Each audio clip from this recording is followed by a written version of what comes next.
Hey guys, welcome back to my YouTube channel. My name is Stoof, and today we're going to go over 5 tips for sunset painting. So this is a painting I just completed, and I'm going to do a time lapse of this while I explain to you 5 helpful tips for painting a realistic sunset.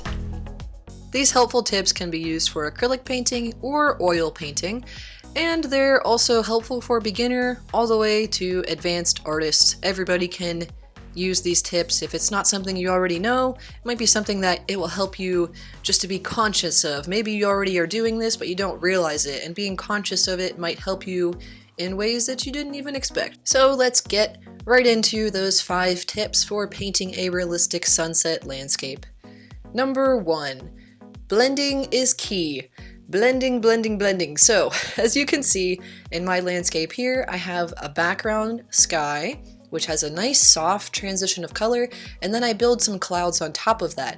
But that background sky has a very soft transition from that purple brown color at the base right around the sunset, and then turning into a orange yellow, then turning into almost like a faded green, then turning into that light blue, and then almost like this one doesn't turn into a purple blue, but sometimes you get more of a purple blue at the top of the sky as well. So you just have like a nice rainbow transition almost. Some sunsets have more of just like reds and oranges and yellows, but in that case you're still going to need a nice soft transition. You don't want to have stripes of color that don't blend. You want to have a nice soft transition just like you would see when you look out into the sky. And a lot of beginners struggle with this the most because they don't have that background with brush stroke techniques, and they also don't have a lot of experience with how much force to use with the brush when you're pressing the paint onto the canvas. Some people like almost put a hole in their canvas because they're pressing so hard to get that paint on there. But for blending, it's often just very soft, very, very lightly touching the canvas. So that can help you with blending smoothly for getting a nice, realistic looking sky. You also have a smooth transition right around the sun usually. Sometimes you can't even see a perfect circle because the sun, the light is just emanating out from that sun and just creating that very soft glow right around it. Tip number 2, use cadmium red or another warm red for the object that is right in front of the sun or like right below the sun. So when your sun is setting over the horizon line, whether it's in front of a mountain or another piece of land or a city, it's going to have a bright red, warm red glow through that object or right on top of that object that is right in front of the sun. So as you can see in mine here, this landscape, I have this tree line because this is Tampa Bay, so I'm looking across the bay onto the little barrier island. So the sun is setting and there is land right in front of the sun, and right in front of that yellow in the sun I'm going to add some bright red because that sun is just emanating light through those trees and it's making them glow bright red. If you don't do this, it's not going to look as realistic. So it definitely helps bringing your sunset to the realism spectrum by warming up any objects that are right in front of the sun or directly right beneath it if it's really close to that sun as it's setting. Tip number 3. Now this tip doesn't apply to land sunsets quite as much, but it does apply to water sunsets.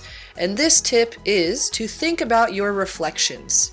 So if you're painting a sunset over an ocean scene or a river or a lake, a body of water, then you might have a reflection.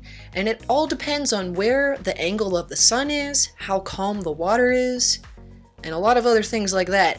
So you want to think about that, and if you're working from a reference photograph, then you have that right there in front of you. You know exactly whether you're going to have a reflection of that bright, warm sky or not. But if you're making a sunset up from your imagination, then you're going to have a little bit more difficulty. You just have to, take science into consideration. Are you going to be able to see a reflection? Is this water windy and really wavy, or is this water more calm, and is it going to reflect that light perfectly? Also think like if you're painting a ocean sunset and you have a beach in front of you, sometimes that wet sand actually is a perfect reflection because it's calm. The water right on top of that sand is like just slowly fading back into the ocean, and it makes a really smooth surface, which gives a great reflection sometimes. Now in my example here, we don't have a full reflection of the sun because the sun is almost setting over the horizon. We don't have that full circle hovering above the land anymore. It's only half of that sun is still visible, and we have a tree line in front of that too, which might be blocking some of our reflection. So we do have some of the colors in the sky reflecting into the ocean, or into the bay I should say, but we don't get that perfect reflection of those nice bright yellows and reds and oranges on the water that we see in the sunset sky. The water's more muted.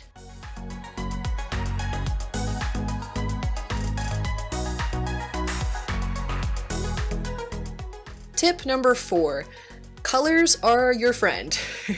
So this tip I put together after seeing a lot of other sunset painting tutorials on YouTube. A lot of people try to make tutorials saying, make the sunset painting tutorial using only 3 colors, red, yellow, and blue. And that's great for learning techniques, but it's not great for painting a realistic sunset. So sometimes that might work, but in most cases, when you're painting a realistic sunset sky and you have clouds in the sky, you have reflections in the water, or you have other features on the land, you're gonna need more than just those 3 colors.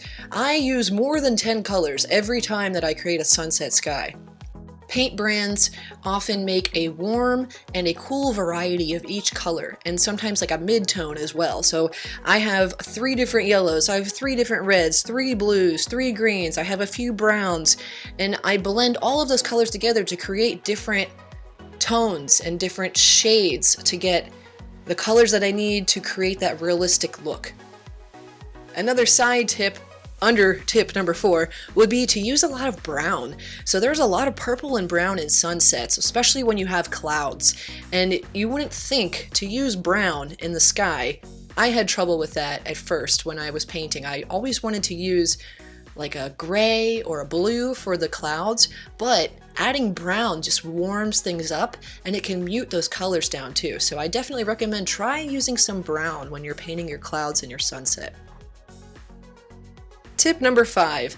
This is a more generic painting tip, but it's still beneficial. So this one is to think about the size and the shape of your sun as you're painting it. Think to yourself whether it looks realistic or not. Okay, so the first thing that comes to my mind when I'm talking about the size and the shape of the sun and making it realistic is something that is not realistic, which is the opening scene from The Lion King. Okay, we have the sun and it's taking up like a quarter of the scene, and it's this ginormous sun, and then just to the left of the sun is this tiny little tree, and you look at it, and if you look at that tree and then you look back at the sun, you're like, this doesn't look really realistic, does it?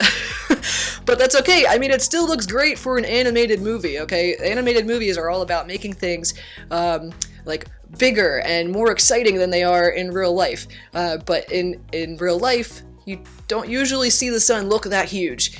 So you want to think about that when you're painting the sun. How much of the canvas is that sun going to take up compared to the sky around it?